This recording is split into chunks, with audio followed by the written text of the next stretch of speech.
le fils bouscule le pouvoir et marginalise les forces démocratiques. Le parti est largement vainqueur au premier tour.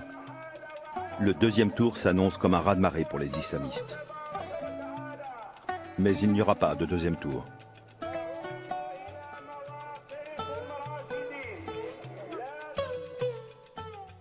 Prendre une telle responsabilité, c'était un problème de conscience extrêmement délicat. Nous étions un certain nombre d'officiers, nous étions un certain nombre de personnalités civiles, nous étions un certain nombre de forces qui, après le succès du fils au premier tour, nous ne voulions pas, absolument pas voir l'Algérie sombrer dans un régime théocratique. Effectivement, l'armée algérienne a opté pour l'arrêt du processus électoral en suspendant le deuxième tour.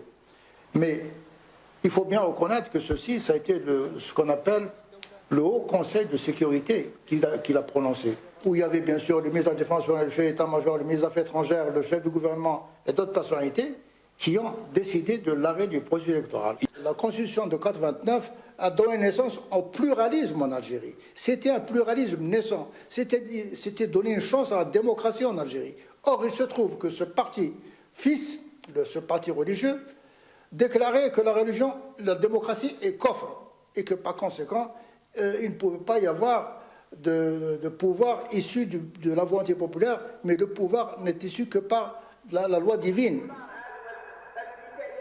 L'émir national du GIA, Ouesmi Cherif, a annoncé la création d'un khalifa en Algérie en février 1994.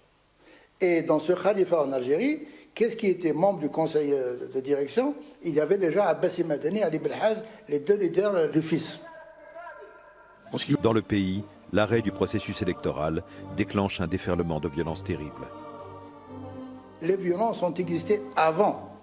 Je ne pourrais signaler que l'attaque du poste frontalier de Guemar, où des jeunes du service national ont été égorgés, sans parler maintenant du mouvement de Bouyali dans les environs d'Alger, qui déjà voulait une république islamique en Algérie, voulait tout au moins un État islamique en Algérie.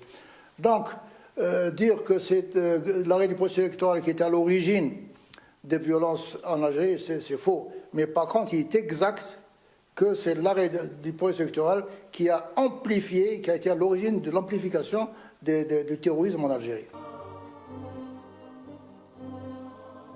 L'Algérie a été l'objet d'un giga-terrorisme.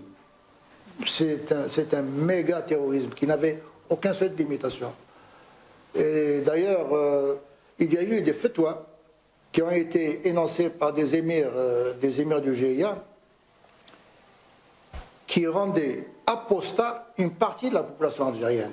Et par voie de conséquence, c'était licite de les tuer et de les exterminer. La société civile et le monde de la culture sont particulièrement visés par les groupes terroristes du GIA.